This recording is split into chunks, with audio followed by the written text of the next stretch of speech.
네, 3개월 만에 다시 오게 될 줄은 몰랐습니다. 지난번에 왔을 때도 따뜻하게 맞아주시고 우리 또 장로님께서도 환하게 웃어주시면서 또 배웅도 해주셨는데 오늘도 역시 환하게 맞아주셔서 진심으로 감사를 드리고요. 두 번째 와서 그런지 좀 익숙한 것 같아요. 두 번 와봤다고 조금 편안하고 주차장도 되게 친근하게 느껴지고 세 번째 오면 제 집처럼 누워 있을지도 모르겠습니다. 네, 세 번째는 불러주실지 네, 모르겠네요. 네, 우리 그 청소년부 부모 초청 예배에 함께 하게 되어서 감사하고요. 우리 그 찬양인도 하신 형제님, 네, 너무 이제 감동이 있었어요. 너무 찬양인도도 잘하고 더 놀란 건 아까 그 영상에서 보는데 중3이라고. 야, 미래가 밝다. 네, 이제 익을 대로 익은 줄 알았더니 아직 덜 익은 나이인 거 보니까 덜 익은 나이 때도 벌써 저렇게 아주 탁월하게 인도를 잘하면 나중에는 어떻게 될지 기대가 됩니다. 네, 그리고 두 번째로 인상 깊었던 게 영상에 계속 남자만 나와요. 군대 같은 느낌으로 계속 딸을 좀 많이 낳으셨으면 좋겠다 뭐 이런 생각도 해보게 됩니다.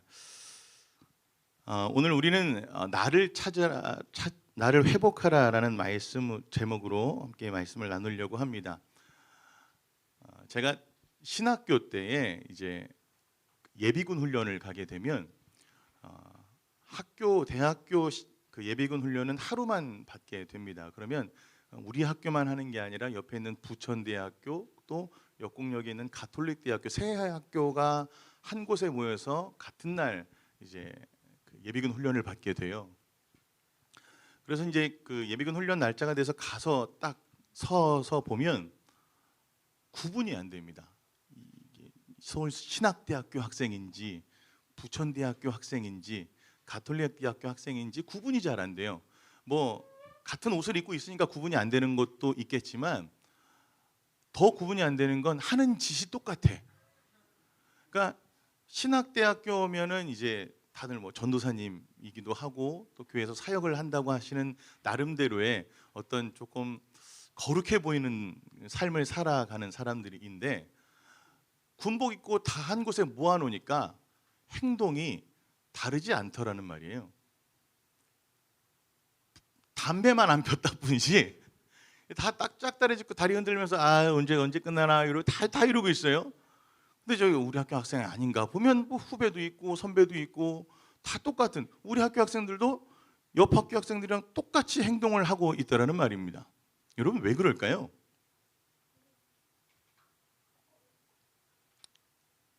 우리 중3 자라나는 새싹 왜 그럴까요?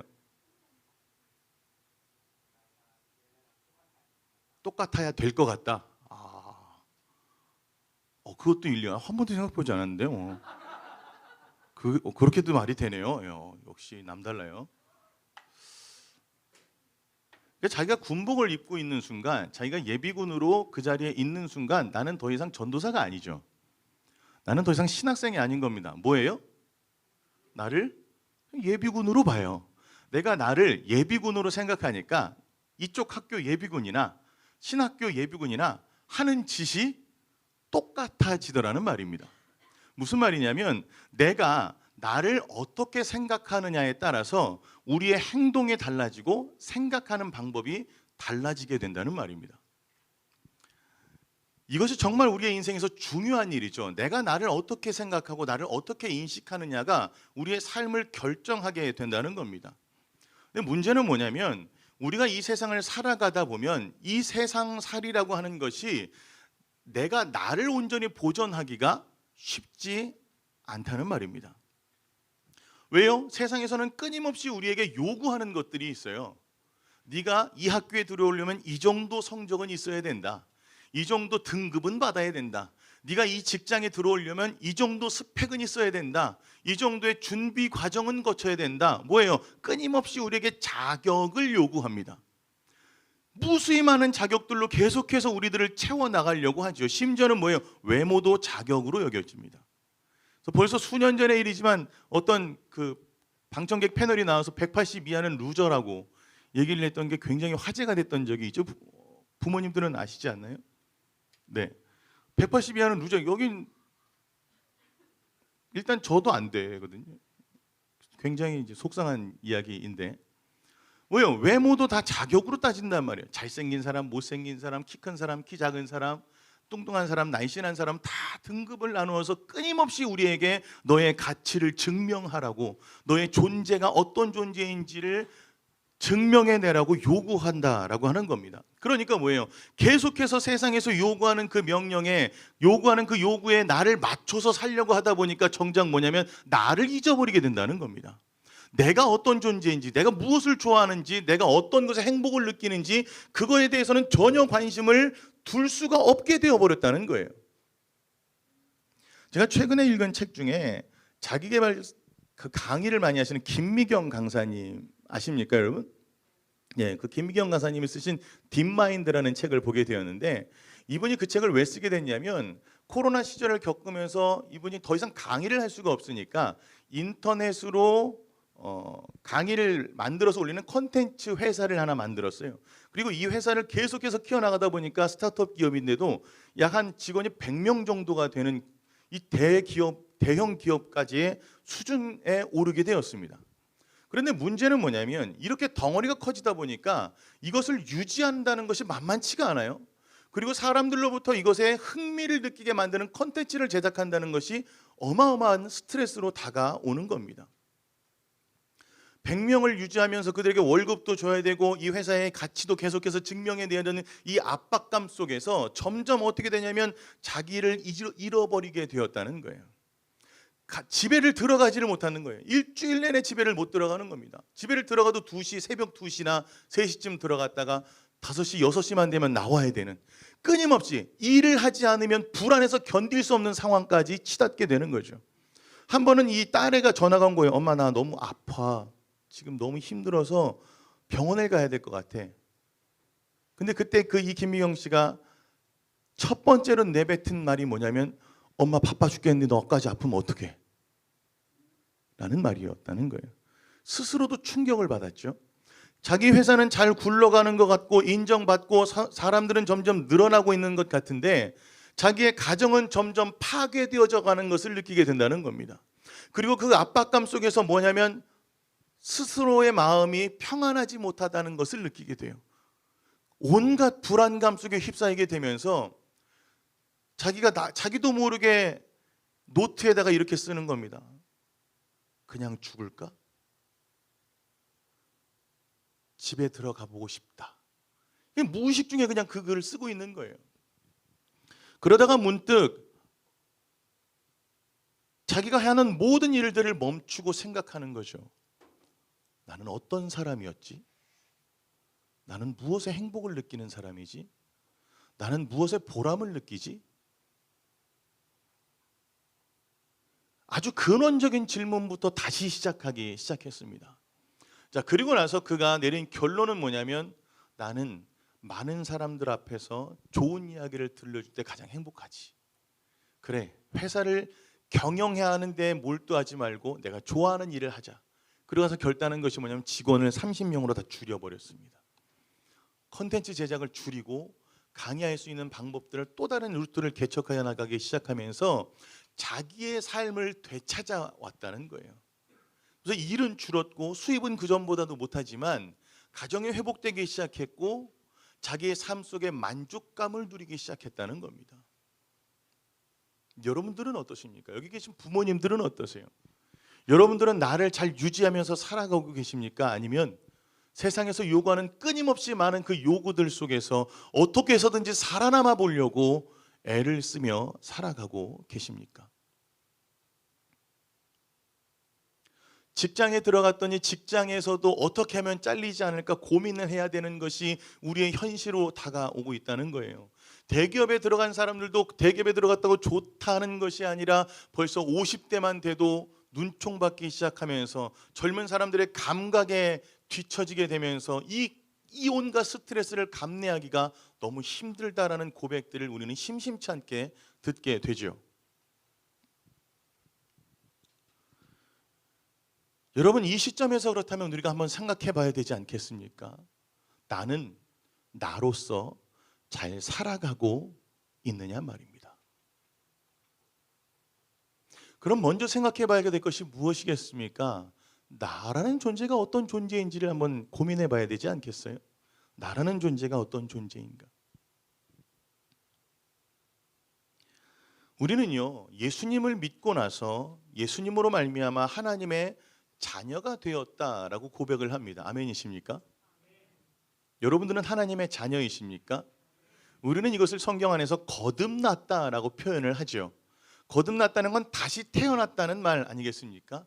이제는 하나님의 자녀라는 신분으로 태어났기 때문에 하나님의 자녀로서의 신분다운 삶이 우리에게 주어지게 되었다는 거예요.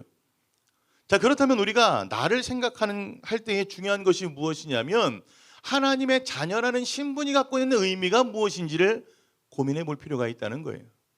그래서 먼저 이 시간은 우리의 말씀을 통해서 나라는 존재를 한번 살펴보기를 원하는데요. 우리 먼저 말씀 한번 보도록 하겠습니다. 오늘 읽었던 말씀 로마서 5장 6절 말씀을 한번 읽어보겠습니다. 6절 시작.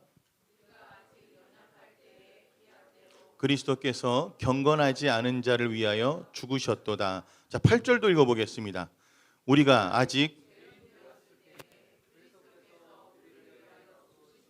하나님께서 우리에 대한 자기의 사랑을 확증하셨느니라. 아멘. 자, 6절과 8절에 동일하게 시작하는 말씀이 있어요. 동일한 의미를 갖고 있는 것이 있습니다. 뭡니까? 우리가 아직 연약할 때에, 표현이 다르지만 8절에도 똑같이 나오죠. 우리가 아직 죄인 되었을 때에 라는 말이에요. 아직이라는 말이 동일하게 들어가고 있고 연약하다, 죄인이란 말이 들어가고 있습니다. 무슨 얘기입니까? 너희가 하나님의 자녀가 된 것에 있어서 너희들의 자격이 요구되지 않았다는 거예요. 자격이 있어서 구원받은 게 아니란 말입니다. 우리는 여전히 죄인의 모습이었고 우리는 여전히 연약한 존재임에도 불구하고 그런 우리를 향해 하나님께서 우리를 받아주셨다라고 말씀을 하고 있는 거예요. 그냥 네가 할 만했기 때문에, 내가 너를 구원할 만한 가치가 싹수가 보여서 내가 너를 위해서 그렇게 헌신했어 라고 말씀하시는 게 아니라, 냉정하게 말해서 내가 너희들을 냉정하게 평가했을 때는 너희는 연약해, 너희는 죄인이야. 그렇지만 나는 너희들을 받아주었다라고 말씀한다는 것입니다. 여러분, 우리가 하나님의 자녀가 된 데 있어서 자격이 요구되었습니까? 아니요, 그렇지 않습니다. 우리가 자격이 있어서 주님이 위해 나를 위해 죽으신 것이 아니라는 거예요. 그럼 뭡니까? 복음의 시작은요, 자격 없는 우리를 향한 하나님의 사랑이었다는 겁니다.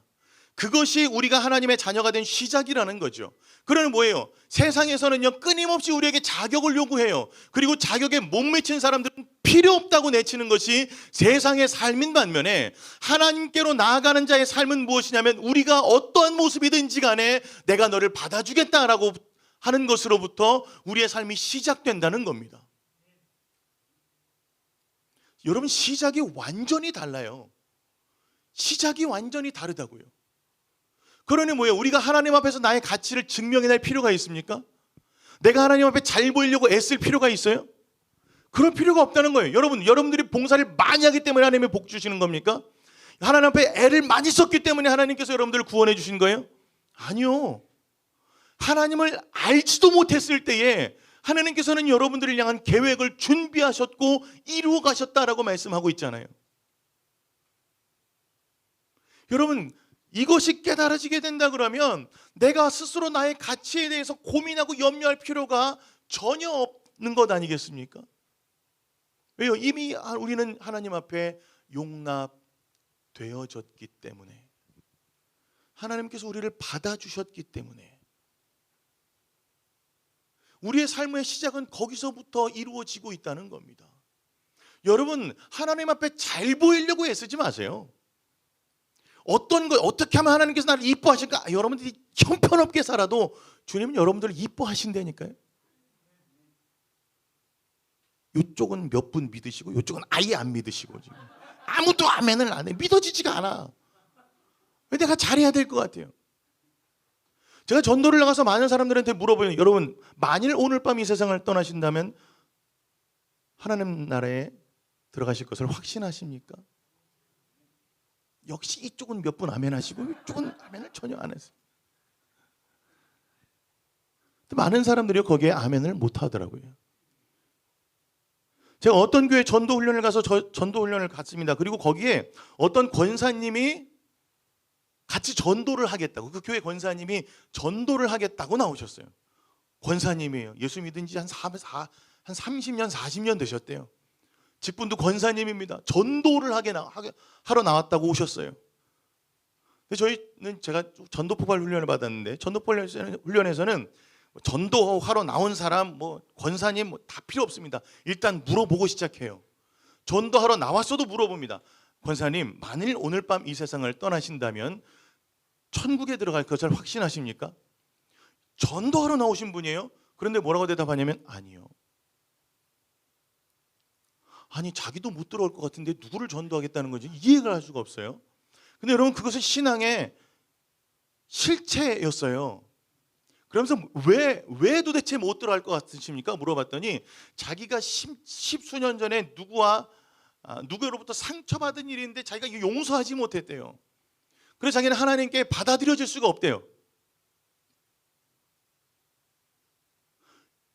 지금 무엇을 얘기하고 있는 겁니까? 자격을 얘기하고 있어요. 자격을. 복음의 시작이 거기가 아니에요. 네가 용서하지 못했다 했냐? 그래도 나는 너를 용서하겠다. 네가 형편없이 살고 있냐? 그래도 나는 너를 받아주겠다. 네가 지는 구덩이에 빠져서 온몸이 더러워졌냐? 나는 그래도 너를 안아줄 수 있어 라고 주님이 우리에게 말씀하시고, 거기서부터 복음이 시작되고 있다니까요. 여러분, 그래야 우리 안에 진정한 치유와 회복이 일어나는 것 아니겠습니까? 저는 부모님 세대들에게 간곡하게 요청드리는 것은, 이 세상의 이 오랜 사회생활로 인하여서 익숙해져 버린 이 자격 논쟁으로부터 여러분들이 좀 자유롭게 되기를 축복합니다. 왜요? 끊임없이 나도 역시 그 자격을 요구받으면서 살아가기 때문에, 그렇게 살아가다 보니까 자연스럽게 어디로 흘러가냐면 자녀들에게도 너 그렇게 하면 인생 성공할 수 없어. 너 그렇게 해서 어디 가서 쓰임받을 수 있을 것 같아? 뭘 얘기하고 있어요? 끊임없이 자격을 아이들에게도 강요하고 있다란 말입니다.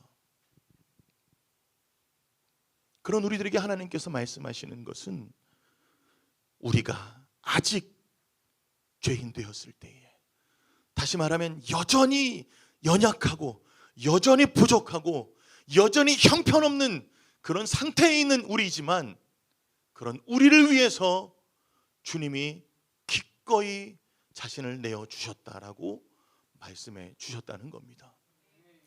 가장 형편없는 삶을 살 그때라도 주님께서는 여러분들을 의롭게 하여 주시는 거예요. 가장 못난 삶을 살아가고 있는 여러분들의 인생 속에서도 하나님께서는 여러분들을 향해 가장 존귀하다고, 내가 너를 사랑하고 있고 내가 너를 붙들고 있다고 동일하게 말씀하여 주시고 있다는 겁니다.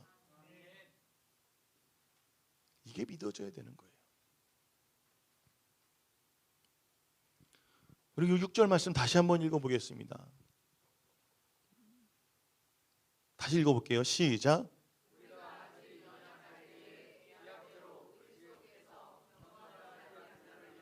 죽으셨도다. 아멘. 자, 두 번째 복음에서 이야기하는 것이 무엇이냐면, 자, 따라해보겠습니다. 그리스도께서 죽으셨다. 주님께서 나를 위해 죽어주셨다라고 말씀하고 있습니다. 여러분, 이 말을 다르게 표현하면 무엇입니까? 나를 위해, 나를 구원하시고 나를 살리기 위해 대가를 지불했다는 겁니다.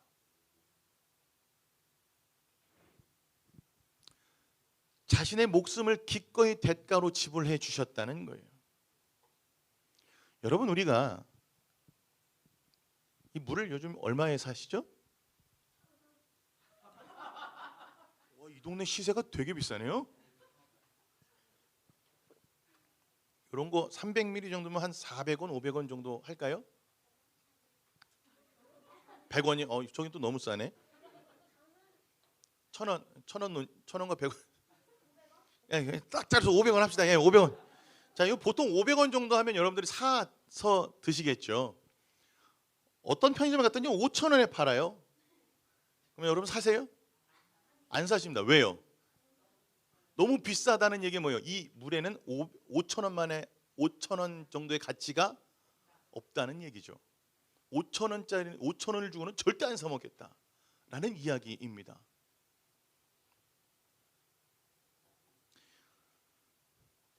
우리는 어떤 물건들마다 다 가치를 매기잖아요. 옷을 살 때에도 이것이 이 정도면 얼마 정도겠는데 하고 가격표를 딱 열었는데 내가 생각보다 공이 하나 더 붙어 있어. 그럼 절대 그 물건을 사지 않습니다. 어떤 거는 이건 뭐 어느 정도 하겠다는데 그보다 더 싸면 당장 사겠죠. 내가 생각했던 가치보다 또 좀 더 저렴하게 파니까 그 정도의 물건마다의 가치를 우리는 가격으로 매깁니다. 그리고 우리는 그 가격에 대해서 합당하다 여겨지면 그 대가를 기꺼이 지불하고 그 물건을 사게 됩니다. 자, 예수님께서 우리를 위해 죽으셨다라고 말씀하시는 것은 뭐냐면 내가 너희들을 위해서 예수라고 하는 내 아들을 기꺼이 대가로 값으로 내어주었다라고 하는 말은 무엇입니까? 하나님께서는 우리들의 가치를 누구와 동일하게 여기셨다? 예수님만큼의 가치로 여겨주셨다라고 하는 것을 의미하는 것입니다. 여러분, 이게 놀라운 사실 아니겠습니까? 여러분들 스스로가 얼마짜리예요? 예수님짜리예요. 5천 원 내면 5천 원짜리고 100원 내면 100원짜리이듯이 여러분들의 인생에 하나님께서 여러분들을 평가한 것은 뭐냐면 너희들은 예수님짜리다라고 말씀해 주셨다는 게 이 말씀에 담겨져 있는 의미라는 겁니다. 세상은 끊임없이 우리에게 너의 가치를 증명해내라고 이야기를 하고 있지만 하나님께서는 너의 가치를 나에게 증명해내라고 하지 않고 내가 너의 가치를 매겨주는데 너의 가치는 예수님짜리다라고 말씀해 주셨다는 겁니다. 우리는 세상을 살면서 끊임없이 우리의 가치에 대한 요구를 충족시키기 애를 쓰다 보니까 내가 얼마나 가치로운 존재인지 내가 얼마나 값진 존재인지를 잊어버리게 된다는 거예요. 그것을 완전히 상실해 버렸다는 겁니다. 그러니 어떻게 해요? 자기가 세상의 욕에 부응되지 못했던 것 때문에 스스로 좌절하고 낭망해서 스스로 목숨을 끊는다든지. 제가 생각하는 홍성군이 저희 교회 권사님 한 분이 의료원에서 일을 하시는데 자살 예방 그 센터장을 맡고 계세요. 전국에서 제일 가장 자살률이 높은 데가 충청남도랍니다. 충청남도 중에서 가장 자살률이 높은 데가 안타깝게도 홍성군이라고 합니다. 그 홍성군의 자살 연령대 비율을 보니까 여러분 어떤 연령대가 제일 자살률이 높을 것 같으세요? 네? 10대. 네. 또 다른 분. 네, 홍성은 여러분들이 생각하는 것보다 많이 시골입니다. 네. 40대. 네. 이렇게 60대, 70대, 80대 다 죽네요. 그냥 다 죽어요. 20대가 제일 높대요. 실제로 죽는 것뿐만 아니라 자살 시도를 그렇게 많이 한답니다. 20대에. 여러분 지금 여기 계신 분들이 뭐 50대, 40대, 50대, 60대 이렇게 계실 수도 계시겠지만 여러분 살아보시니까 어떻습니까? 20대에 죽을 만한 일들이 있으세요? 지금 시점에서 20대 그때 어려웠던 거 그거 죽을 만한 일이던가요? 아니요. 근데요 그렇게 자살을 쉽게 하려고 애를 씁니다. 왜요? 내 가치가 아무것도 없는 것처럼 여겨지니까 그래요. 요즘은 내신으로 대학들을 많이 가지만 수능으로 대학 많이 갈 때는 이런 소식들 많이 들으셨죠? 1교시 끝나고 자살한 친구, 영어 시험 못 봤다고 자살하고 학교에서 뛰어내리고. 왜 그래요? 그 시험 못 본 것 때문에 내 가치가 아무것도 아닌 것처럼 여겨지는 거예요. 서울대학을 지원했는데 서울대학에서 떨어졌다고 옥상에서 같이 떨어져요. 이해를 할 수가 없는 일이지만 그 친구의 마음속엔 무엇이 있습니까? 서울대를 못 들어가면 내 가치를 증명해낼 수가 없다고 생각하는 거잖아요. 고맙습니다. 그러나 복음은 우리에게 이렇게 말씀하고 있는 겁니다. 너는 가치 없는 존재가 아니야.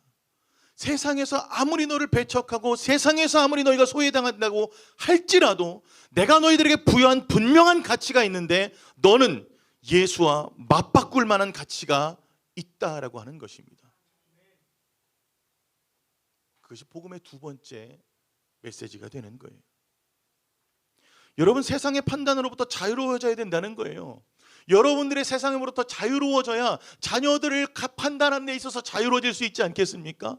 여러분들이 세상 속에서 세상의 요구에 그렇게 억압된 채로 살아가는데 어떻게 자녀들에게 이 자유함을 가르쳐 줄 수가 있겠어요? 이 하나님 안에서의 삶의 이 가치로움과 자유로움을 전수해 줄 수가 있겠습니까? 끊임없이 자녀들에게도 동일하게 억압의 가치들을 가르쳐 주는 것 아닙니까? 공부해야 돼. 물론 공부해야죠. 실력이 있어야 되겠죠. 그런데 그것이 그 친구의 가치를 증명해낼 수 있는 수단이 되어서는 안 된다는 겁니다. 그럼 여러분, 오늘날 자녀들에게 있어서 가장 필요한 것이 무엇인지 아십니까? 내가 스스로 가치 있는 존재라는 것을 깨닫게 해줘야 되는 거예요. 그것이 누구로부터 이루어집니까? 부모님으로부터 이루어져야죠. 부모님으로부터.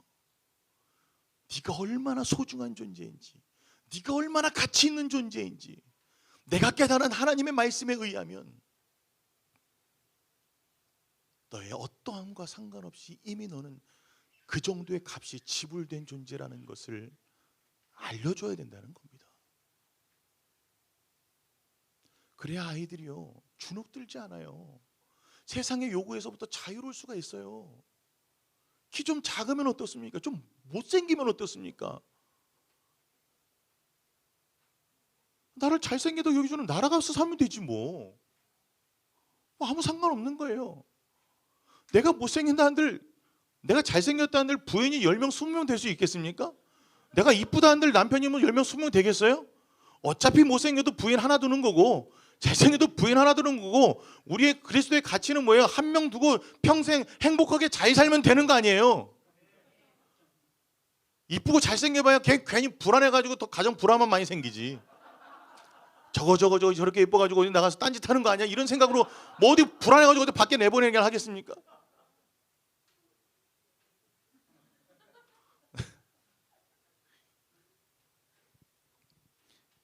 여기 계신 분 다 불안하신 분들이잖아요.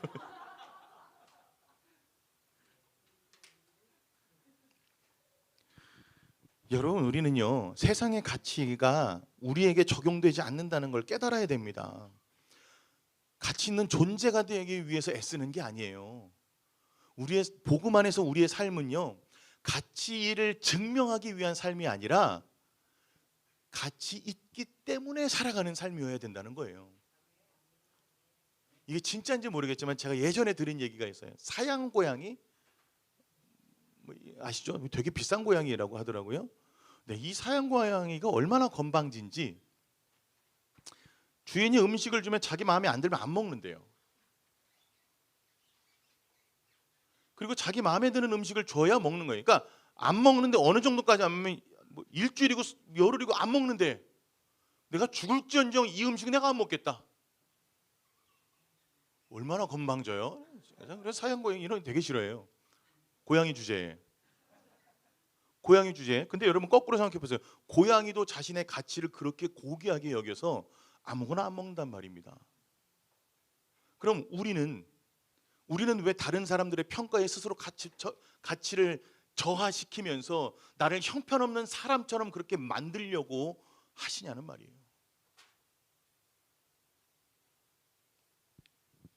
예전에 드라마에 아주 오래된 드라마입니다. 반올림이라고 하는 EBS에서 했던 청소년 드라마가 있었어요. 거기에 이런 세팅이 되는 겁니다. 한 반을 만들었어요. 요즘으로서 상상할 수 없는 반인데 정말 각 반에서 문제아들을 다 뽑아가지고 한 반을 만들어 놓고 그 다음에 정말 괜찮은 애들을 모아주고 한 반을 만들었어요. 그래서 이쪽은 집중적으로 교육시키고 이쪽은 집중적으로 내버려 두고 이런 포맷이었습니다. 그런데 이쪽 반으로 그러니까 형편없는 아이로 분류되어서 들어가야 될 애가 동명이인이 있어서 이쪽으로 갔어요. 우등반으로 들어간 거죠. 근데 얘가 행동이 바뀌기 시작하는 겁니다. 그리고 아주 모범적으로 선생님 말씀에도 순종하고 공부에도 집중하고 열심히 하는 거예요. 그래서 거기서 주인공으로 나오는 이 친구가 어느 날 너무 궁금한 거죠. 얘가 원래 안 그랬던 애인데 어떻게 이렇게 변했지? 하면서 이 친구가 가서 물어봅니다. 야, 너 무슨 일이 있었는데 이렇게 변했냐? 근데 그때 했던 이 친구가, 제가 벌써 이 이야기를 들은 지가 25년이 넘었는데 너무 인상 깊어서 아직도 기억하고 있어요. 이 친구가 뭐라 그랬냐면, 학교가 나를 괜찮은 사람이라고 인정해 줬잖아. 사실은 아니거든요. 행정착오예요. 동명이인이어서 이쪽으로 들어갔는데 잘못 들어간 거예요. 행정착오인데 이 친구의 마음속에 뭐가 왔냐면, 학교가 나를 괜찮은 사람이라고 인정해 줬다는 거예요. 그러니까 뭐예요? 나는 괜찮은 사람이기 때문에 이제 내 행동은 괜찮아져야 돼 라고 스스로 인식하고 자기의 삶을 바꾸었다는 겁니다.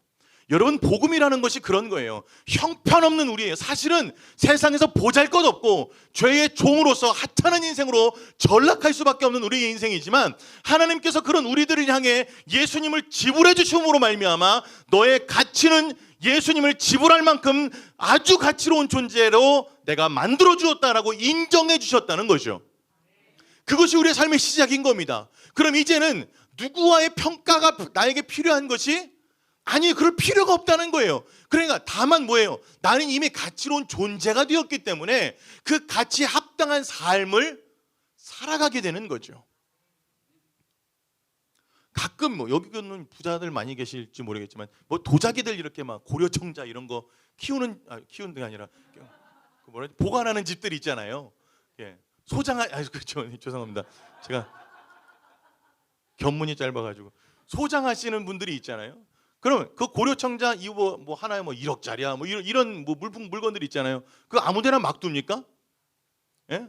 그냥 신발장 옆에 그냥 가둬놓고 막 치이는데 이렇게 두나요? 그렇지 않습니다. 가장 안전한 곳에, 잘 보이지만 누구의 손길도 닿지 않는 곳에 항상 두고 늘 닦아줘요. 집은 청소 안 해도 그건 늘 닦아줘. 광택 그렇게 막 내려고 애를 써요. 왜? 거기에 그만한 가치가 있다는 거예요. 그렇게 부여됐다는, 사실 여러분 이해를 할 수가 없어요. 저는 좀 가난해서 그런지 그런데 돈 쓰는 거를 이해를 못 하는데, 그게 쓰임새가 뭐가 있어요? 그게 어디다 써? 자기 만족. 근데 실용적이진 않아요. 괜히 자리만 차지하고. 저희 집이 좁아서 그런지 뭐 하나 갖다 놓는 거 되게 싫어해요. 뭐가 있으면 너무 불편해. 하다못해 뭐 요강으로 쓸 수도 없고 꽃병으로 쓸 수도 없고 그냥 거기 두는 거잖아요.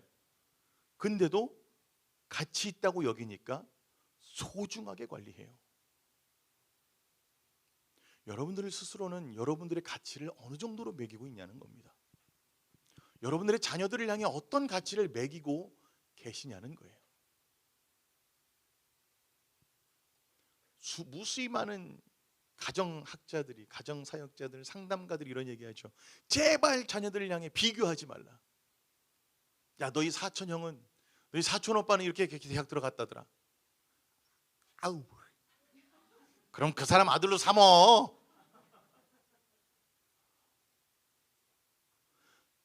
그 친구가 거기 들어간 것과 내 자녀의 가치가 하락되는 것이 연관이 있습니까? 없어요. 왜 세상이 매기는 가치 기준을 가지고 나를, 내 자녀를 등급을 매기며 살아가고 있느냐 말입니다.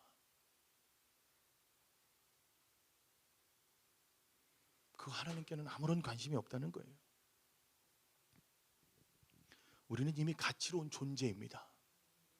스스로를 그렇게 인정하셔야 됩니다. 그래야 나를 가치로운 삶으로 이끌어갈 수 있는 것 아니겠습니까? 사양 고양이도 아무거나 안 먹는다니까요.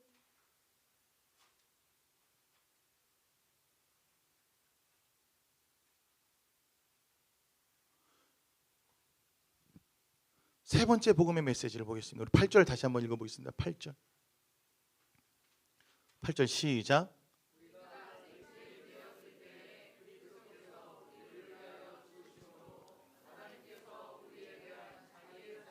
확증하셨느니라. 아멘.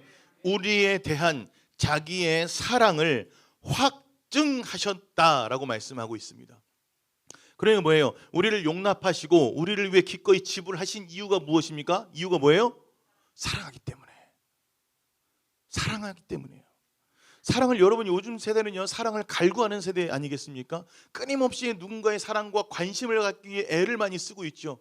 그러면 인스타하고 뭐 페이스북하고 여러 가지 많은 그렇게 SNS들을 하면서도 글을 올려요. 글을 올리고 나서 뭐 확인해요? 좋아요. 관심 몇 개 눌렀나? 누가 눌렀나?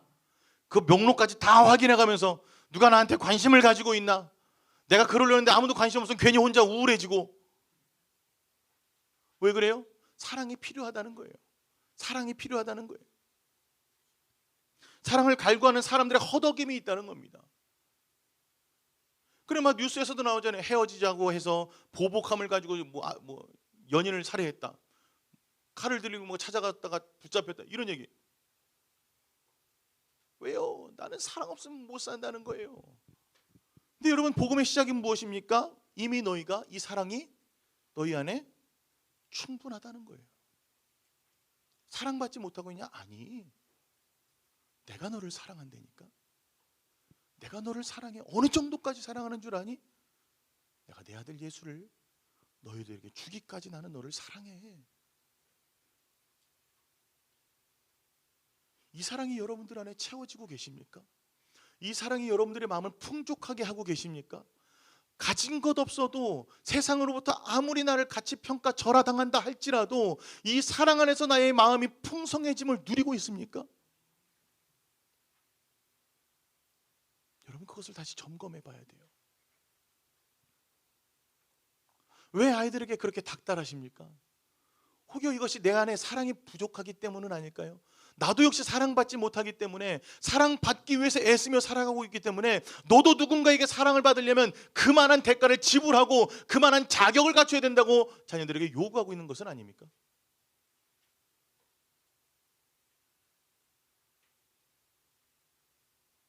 여러분들은 이미 충분한 사랑을 받았어요.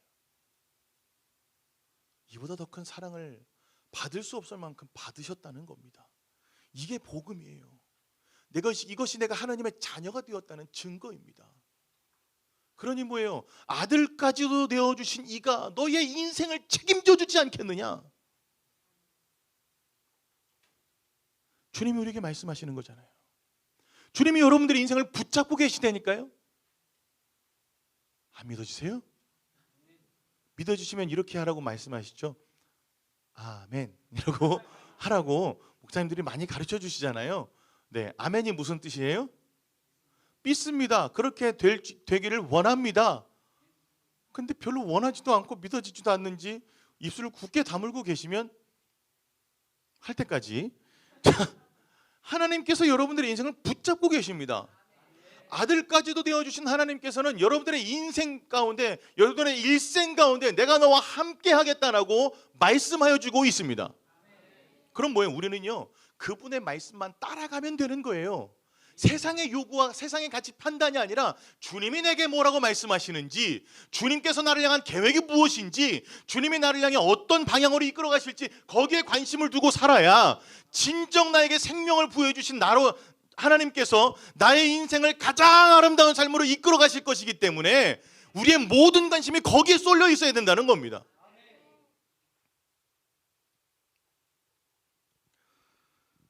그래서 우리의 삶에 어디에 어떤 것에 영향을 받으며 살 것이냐에 대해서 분명히 결정할 수 있어야 돼요. 우리 로마서 6장 말씀을 한번 보겠습니다. 로마서 5장 말씀에 우리가 구원받았다라고 이야기를 하고 있다면 6장에 구원받은 것이 무엇이냐라고 설명을 해주고 있는데 우리 3절부터 6절까지를 같이 한번 읽어보도록 하겠습니다. 시작. 무릇 그리스도 예수와 합하여 받은 우리는 그의 죽으심과 합하여 침례를 받은 줄을 알지 못하느냐. 4절. 예, 시작. 우리가 그의 죽으심과 합하여 침례를 받음으로 그와 함께 장사되었나니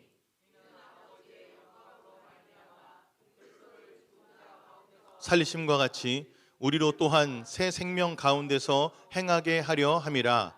만일 우리가 그의 죽으심과 같은 모양으로 연합한 자가 되었으면 또한 그의 부활과 같은 모양으로 연합한 자도 되리라.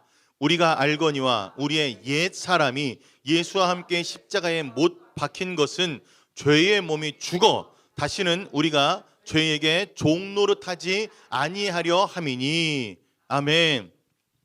로마서 6장에서는 이렇게 전제하고 있습니다. 우리가 그리스도와 연합되었다라는 개념으로 우리에게 설명을 해주고 있어요. 근데 이 연합이 두 가지로 연합의 개념을 설명하고 있는데, 첫 번째가 뭐냐면 그리스도의 죽으심과 연합되었다, 이렇게 말씀하고 있습니다. 그렇다면 우리가 그리스도의 죽으심과 연합된 것이 무엇이냐? 그리스도와 함께 십자가에 못 박힌 것으로 말미암아 우리가 우리의 옛 사람이 함께 죽어졌다는 거죠.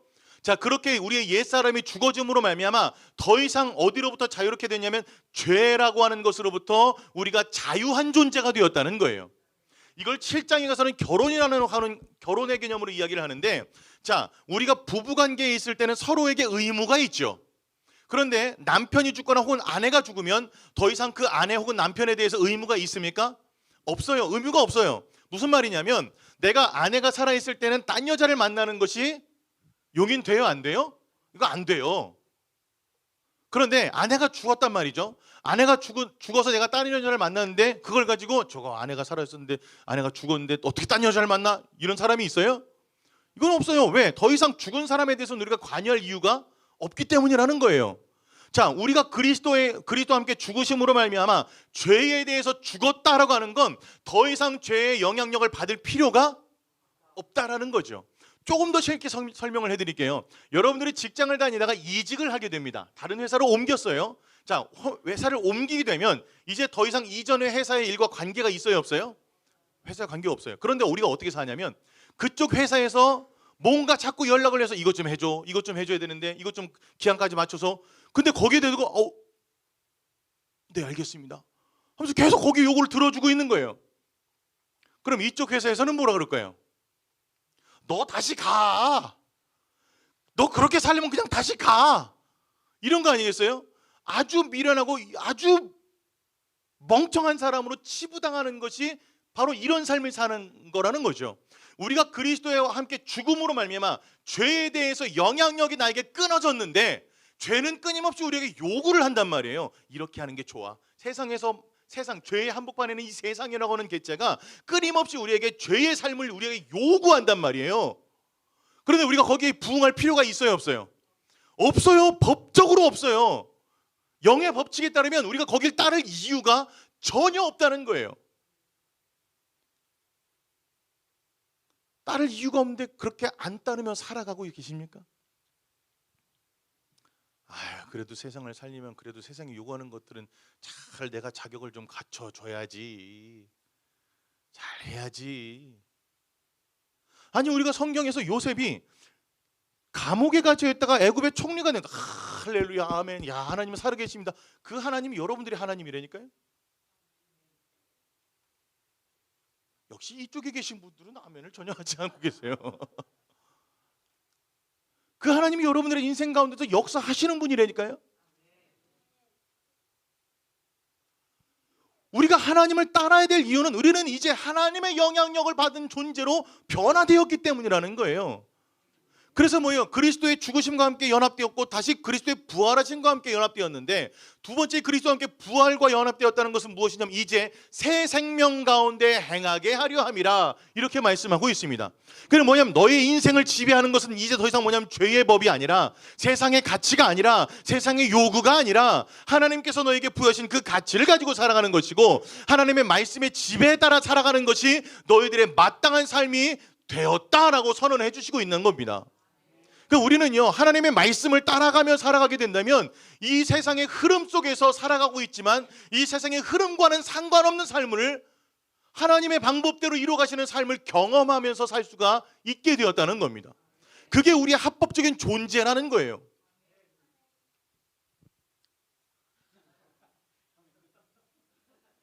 몇 학년이니? 2학년.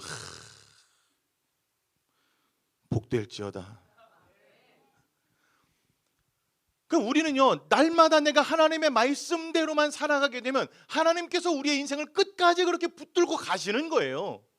근데 왜 우리의 삶 속에서 하나님의 역사를 경험하지 못하느냐? 여전히 죄의 영향력을 받으려고 자꾸 이전 회사에 가서 그렇게 기웃거리고 있으니까 하나님께서 해주려고 해도 할 수가 없다는 말이에요. 할 수가 없단 말이죠. 끊임없이 우리는 이게 너무 익숙해져 있는 거예요. 그래도 내가 자격을 가지고, 그래도 내가 실력이 있어, 그래도 내가 스펙이 있어야지. 여러분, 하나님께서는요, 우리를 어떻게 만들어 가시냐면, 하나님께서 아브라함을 부르시면서 뭐라고 말씀하셨습니까? 우리 창세기 12장 3절 말씀 함께 읽어보겠습니다. 오, 깜짝이야. 네, 읽어보겠습니다. 시작.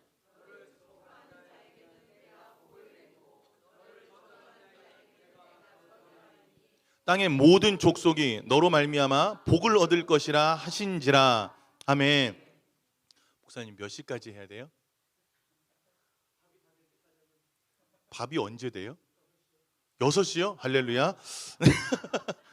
네, 밥 되고 뜸들 때까지 하겠습니다. 네. 자, 하나님께서 아브라함을 부르시면서 너를 축복하는 자 내가 복을 내고 너를 저주하는 자 내가 저주하니 땅의 모든 족속이 너로 말미암아 복을 얻을 것이라. 뭐예요? 천하만민의 복의 통로로 불러주셨다는 거예요. 자, 그런데 하나님께서 그를 불러주실 때 아브라함은 그만한 사람이었냐? 그렇지 않다는 거예요. 그의 가정은 어떤 사람이었습니까? 그의 부모님은 우상을 숭배하는 일을, 그러니까 우상을 만드는 일을 업으로 삼고 있었던 가정의 배경을 갖고 있었던 사람이 하나님의 부르심을 따라 출발하는 시점에 하나님이 뭐라고 말씀하시냐면 땅의 모든 족속이 너로 말미암아 복을 받게 될 거다라고 선포해 버리시는 거예요. 그리고 그게 그의 정체성이 되어버리는 겁니다. 그러니까 그때는 아브라함이, 우리가 쉽게 말하는 그 아브라함에게 그런 자격이 있었어요? 아니요, 그럴 만한 믿음조차 없었어요. 일단 하나님은 선언해 놓으시고 그렇게 만들어 내신단 말입니다. 그게 하나님의 방법이라는 거예요. 하나님께서 12제자들을 불러주셨습니다. 12제자들의 직업들이 대개가 뭐예요? 어부예요. 그 어부라고 하는 건 그 당시에 그냥 가장 하층민의 사람, 가장 서민 중에 가장 서민, 이 정도의 계층의 사람들이라고 하는 겁니다. 뭐 그 중에 좀 잘 나가는 사람, 세리라고 하는 사람이 있었죠. 세리라고 하는 마태는 그 당시에 가장 욕먹기 쉬운 직종, 그런 사람들을 불렀습니다. 불러놓고 다 훈련시킨 다음에 이제 너희는 세상의 소금이 되었어, 이렇게 말씀하시지 않아요. 마태복음 5장에서 이렇게 말씀하십니다. 함께 읽어보겠습니다. 5장 13절 시작. 무엇으로 짜게 하리요? 후에는 아무 쓸데없어 다만 밖에 버려져 사람에게 밟힐 뿐이니라. 아멘. 너희는 세상의 소금이다 라고 선언해 버리셔요. 그럼 이때 충분히 훈련 받았어요? 충분히 예수님의 가르침을 이해하고 있어요? 예수님의 능력을 받아서 예수님의 능력을 행하고 있을 때예요? 여러분 잘 모르겠으면 그냥 5장이라고 하면 마태복음이 초입부예요? 후반부예요? 초입부잖아요. 그럼 이제 시작으로, 이제 시작. 제자들을 불러놓고 이제 시작하는 시점에 너희는 세상의 소금이다 라고 선언해 버리셨다니까요. 하나님은 우리에게 그런 정체성을 부여해 주시는 거예요. 하나님께서 여러분들을 통해, 내가 너희들을 통해 세상에 복을 받게 해 주겠다라고 선포해 버리셨다니까요. 감사합니다.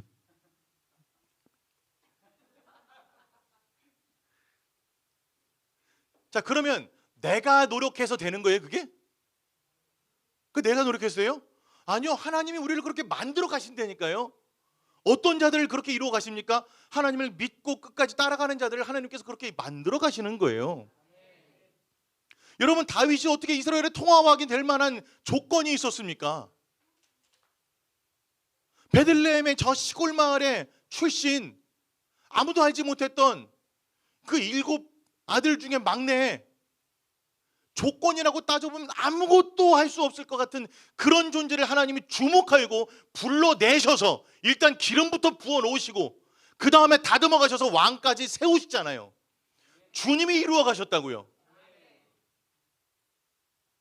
그러니까 우리가 볼 건 뭐냐면 하나님을 믿는 거예요. 그냥 믿고 하루하루 따라가다 보면 어느 순간 보면 하나님이 나를 통해 이런 일들을 이루어 가셨네, 하나님이 이렇게 놀라운 역사를 이루어 가시네. 주님이 그렇게 우리에게 이루어 가시는 방법이 그렇다는 겁니다. 하나님이 우리를 위해 이미 선포하셨다는 거예요. 제가 이 말씀을 깨닫고 나서 저희 첫 큰애를 낳을 때 태명을 복음이라고 졌어요. 복음. 너무 무거운 것 같아. 제 친구가 야, 애 그거 어떻게 부담스러워서 가서 살겠냐 이래가지고 둘째를 낳을 때 태명을 복근이로 줬습니다. 복음은 좀 그러니까 이제 복근이 무슨 뜻일까요? 그렇죠. 예, 장로님 센스 있어요. 복의 근원이 그래서 복근이로 줬어요. 셋째는 애들한테 지르서 이 셋째 뱃속에 있는데 뭐라고 했을까? 기쁨 사랑이에요. 그래서 기쁨 사랑이 하자. 그래서 기쁨 사랑이.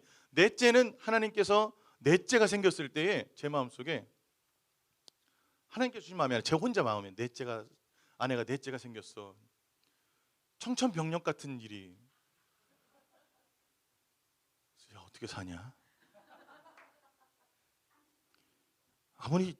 아무리 제 사라비로 계산기를 두드려도 답이 안 나와요. 어떻게 사냐? 할 때 하나님께서 감동을 주신 게 뭐냐면 이스라엘 백성들이 광야를 다닐 때 내가 그들을 무엇으로 먹였는지 아니? 뭐로 먹었어요? 만나. 만나는 어떻게 주셨어요? 네? 네. 하늘에서 특별한 방법으로. 그리고 언제? 매일 그날 먹을 걸 주셨어요. 이 감동을 주셨어요. 야, 너 계산하지 마. 계산으로 사는 거 아니야. 내가 줬어. 생명은 니네들이 만든 게 아니야. 생명은 내가 주는 거야. 저희 가정에는 그런 믿음이 있어요. 생명은 하나님께 속해 있습니다. 그래서 저희는 인위적으로 막지 않겠다. 그러다 보니 넷째를 넘어 다섯째를 넘어 6가지. 저희 막내가 지금 지난 주일날 2돌이 됐는데. 네, 뭐라고요? 그러지 마시라고요? 근데 저희는 분명한 믿음이 있어요. 주님이 먹이고 살리십니다. 주님이 채우실 겁니다. 왜요? 그 영혼도 주님이 이미 구원하신 영혼들이고 주님이 그 아이들도 그를 가치롭게 여겨주셨고 그를 위해 십자가에 달려 돌아가신 것이 분명한 사실이라고 한다면 그들의 인생을 책임져 주실 분도 주님이시지 않겠습니까? 저에게 그 믿음이었어요. 그래서 넷째 태명이 만나였습니다. 왜요? 하나님이 이루어 가시는 일을 그냥 하나님만 믿고 가는 거예요.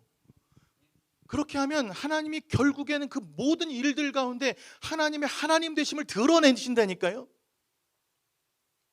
우리의 라이프 스타일을 완전히 바꿔야 됩니다. 여러분 자녀 교육의 방향을 완전히 바꾸셔야 돼요. 세상에서 요구하는 것에 어떻게 따라가려고 아이들을 그 세상의 그 힘들고 어려운 구렁텅이로 몰아넣으려고 하십니까? 여러분들 살기도 힘들고 뻔히 아시면서.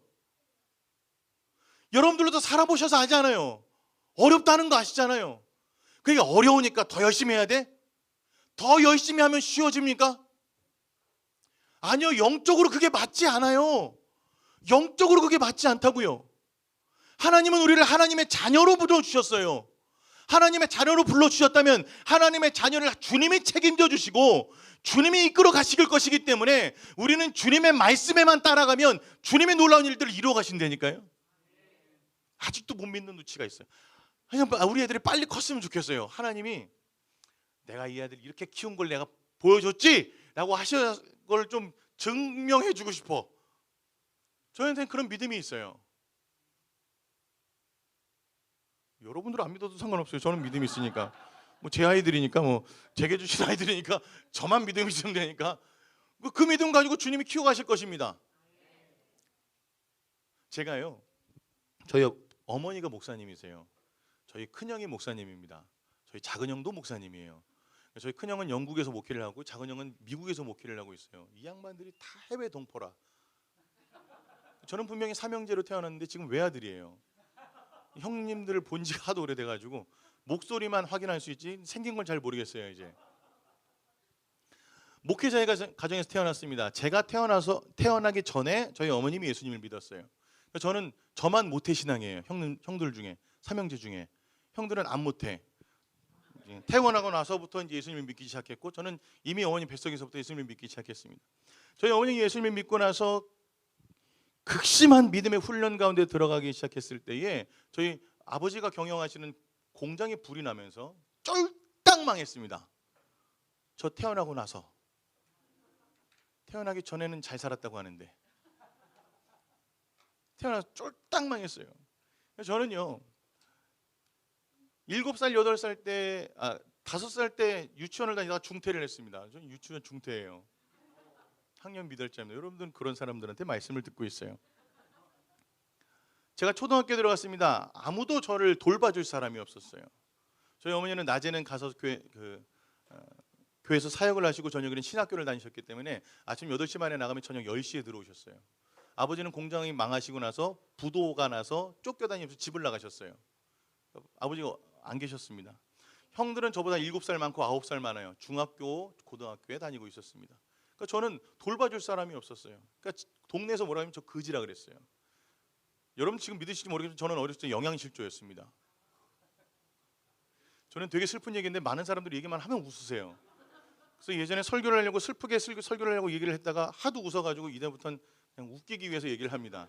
저는 어렸을 때 영양실조였습니다. 웃어주세요. 제가 초등학교 1학년 때 들어갔을 때 성적을 여러분 아시죠? 수음이한가 아시죠? 그리고 서울에 가면 가양대교라고 있습니다. 그게 제 성적이었어요. 초등학교 1학년 때 성적. 누가 돌봐주는 사람이 없었으니까요. 초등학교 1학년 입학식을 가는데 저희 어머니가 갈 수가 없어. 작은 숙모가 제 손을 들고 붙잡고 입학식을 가주셨습니다. 근데 등교 시간을 몰랐어요. 그 다음 날 이때쯤 가면 되겠지. 9시 반쯤 갔는데 수업을 시작하고 있네요. 그래서 그냥 집에 왔어요. 저는 그 당시에는 개근상이 되게 이제 소중하게 여기질 때인데 6년 개근을 1학년 1학기 첫 등교 날 6년 개근이 깨졌어요. 그 둘째 날은 조금 일찍 갔습니다. 9시에 갔어요. 근데 또 수업을 하고 있네. 또 왔어요. 1학년 입학하고 이틀을 내리 결석을 하고 3일째 선생님이 전화해가지고 얘 왜 안 와요? 그랬더니 아니 학교를 갔는데 자꾸 돌아와요. 그 저한테 물어보신 거죠. 어머니가 너 왜 안 가? 아니 갔는데 수업을 하고 있어. 그래서 그때서야 수업 시간이 몇 시인지를 듣고 8시 반까지 가야 되는구나.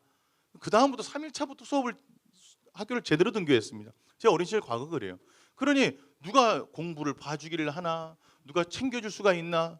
뭐 가양대교가 계속 나오는 거죠. 여러분 그 당시로만 보면 저에게 미래가 있을까요? 누가 그 당시에 저를 보면서 야 쟤는 나중에 크게 될 거야.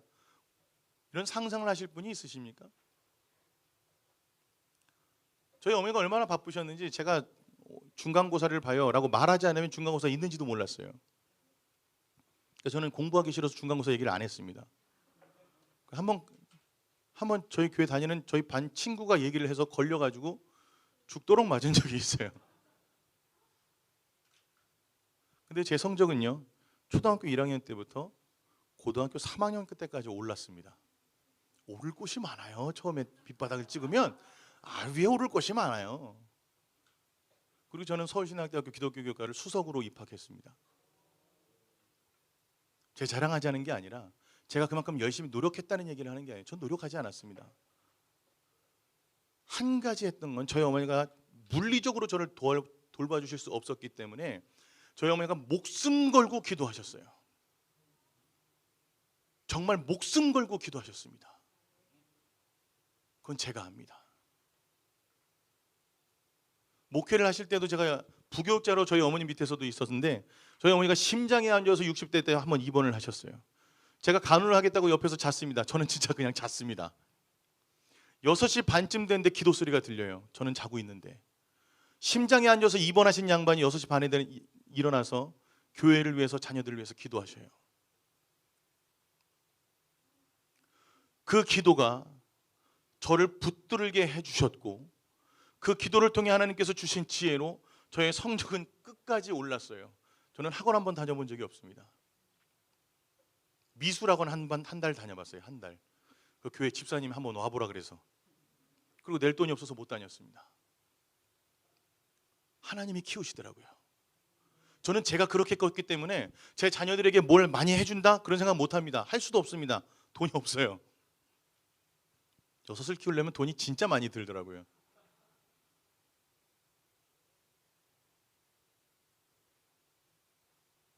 그럼에도 불구하고 저는 기대합니다. 왜요? 하나님이 키우실 걸 믿기 때문에, 하나님의 자녀이기 때문에, 하나님이 우리를 가치롭다고 만들어 주셨기 때문에 그렇게 믿고 나가는 겁니다. 여러분, 제가 대학교 3학년 때 대학을 복학하고 나서 3학년 때 이제 성적 장학금을 또 받게 됩니다. 그때 제 삶은요, 교회에서 사역하죠, 전도파 훈련 받으면서 그룹장으로 헌신하죠, 학교 학생회에서 또 일을 했습니다. 그러니까 얼마나 피곤하냐면 눈을 감으면 바로 꿈을 꿔요. 그럼 꿈을 꿔요. 이 정도로 피곤한 삶을 살았어요. 그러니까 뭐 공부를 열심히 할 수가 없죠. 일이 너무 많으니까. 근데 제가 그때 놓치지 않았던 것 하나가 있어요. 뭐냐면 밤 12시 기도. 시험 견에도 공부하다가 보면 그냥 멈추고 기도하러 갑니다. 아무리 바쁜 일이 있어도 12시만 되면 성전으로 들어가서 기도를 하기 시작했어요. 저는 그만한 장학금을 탈 만한 노력을 할 수 없었습니다. 공부를 그렇게 열심히 안 했다니까요. 근데 제 상황 안에서 주님이 그렇게 할 수 있도록 만들어 주시더라는 거예요. 주님이 주신 힘으로 감당하게 해주시더라는 겁니다. 여러분, 우리의 인생은 그런 삶이 되어야 돼요. 세상에서 허덕이면서 그 가치 기준에 어떻게든 나를 맞춰보려고 사는 인생이 아니라 주님을 붙들고 주님을 의지하면서 살아갈 때에 주님이 주신 힘으로 세상 가운데서도 넉넉하게 감당할 수 있는 그 능력 있는 삶을 살 수 있는 것이 우리라는 존재가 되었다는 겁니다. 그게 복음이 아니겠습니까? 그게 복음으로 산다는 것 아니겠습니까? 아이들 재촉하지 마세요. 그냥 여러분들의 믿음으로 사시고 믿음으로 살기를 함께 도전하시면서 차라리 애들 닭 따라하지 마시고 같이 붙들고 기도하세요. 야, 기도하자. 공부하기 싫어? 하지 마. 엄마랑 같이 가자. 앉아 성경이나 보자.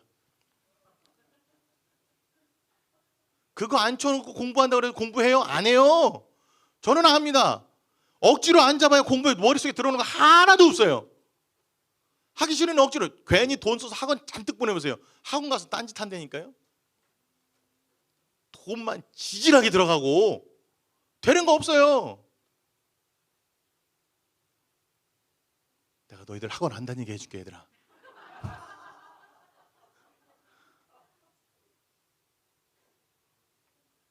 여러분, 여러분들이 드리는 그 노력을 많이 양보해서 30%만이라도 아이들을 믿음의 삶으로 살아가자고 양식을 바꿔보시기 바랍니다. 하나님이 여러분들의 그들의 삶 속에 어떤 놀라운 일들을 이루어 가실지를 꿈꾸실 수 있게 될 겁니다. 제가 예전에 인천에서 사역할 때에 소방공무원인 집사님이 계셨어요. 이분은 이제 승진을 앞두고 있는데 아주 강력한 라이벌이 있었습니다. 연차로 보나 나이로 보나 점수로 보나 이분이 거의 확정적이기 때문에 이분은 이 집사님도 남아서 그 윗사람들에게 계속 로비를 열심히 해야 되는 상황이었어요. 이분이 그래도 내가 은혜의 자리에 있어야지라고 결단을 하고 그 모든 걸 다 포기하고 수련회를 왔습니다. 그리고 뭐라고 했냐면 이제 하나님께 맡겼어요. 저는 하나님의 방법대로 하겠습니다. 요번에 안 되면 하나님이 또 하나님 때 역사하시겠죠 라는 믿음의 고백을 하셨어요. 제가 이 얘기를 왜 할까요? 네. 근데 하나님이 역전시키시는 거예요. 바꾸시는 거예요. 야, 네 노력으로 하는 거 아니야. 내가 이렇게 바꿀 거야. 아니, 이렇게 바꾸었어 라고 하나님이 증명해 주시더라는 거죠.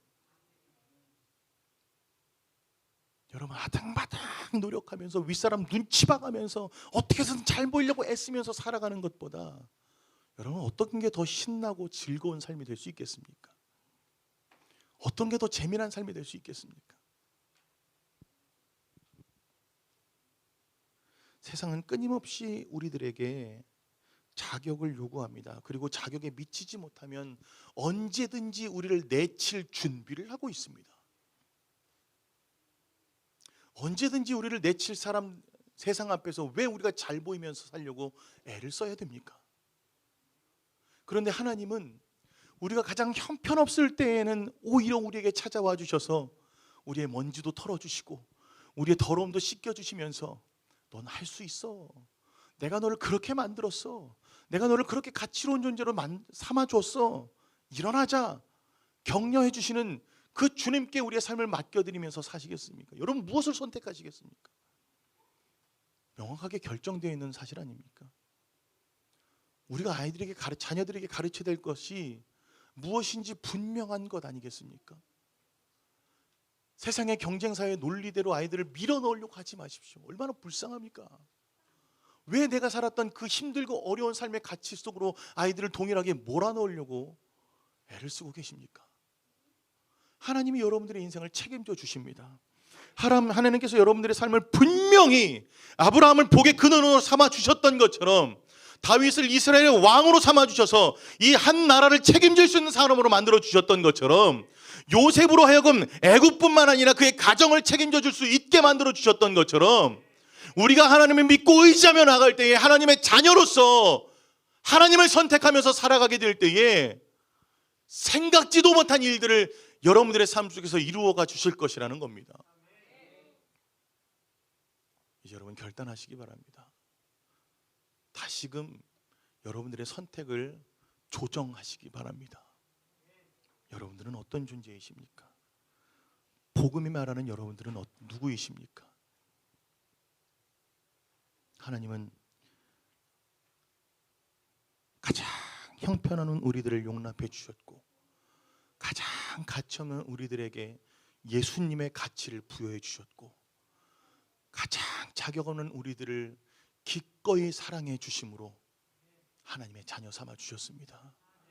여러분 이 정체성을 가지고 살아갈 수 있는 저 여러분들이 되기를 주님의 이름으로 축복합니다. 그렇게 자녀들을 세워나가실 수 있는 우리 부모님들이 되시기를 주님의 이름으로 축복합니다. 우리 함께 찬양하시겠습니다.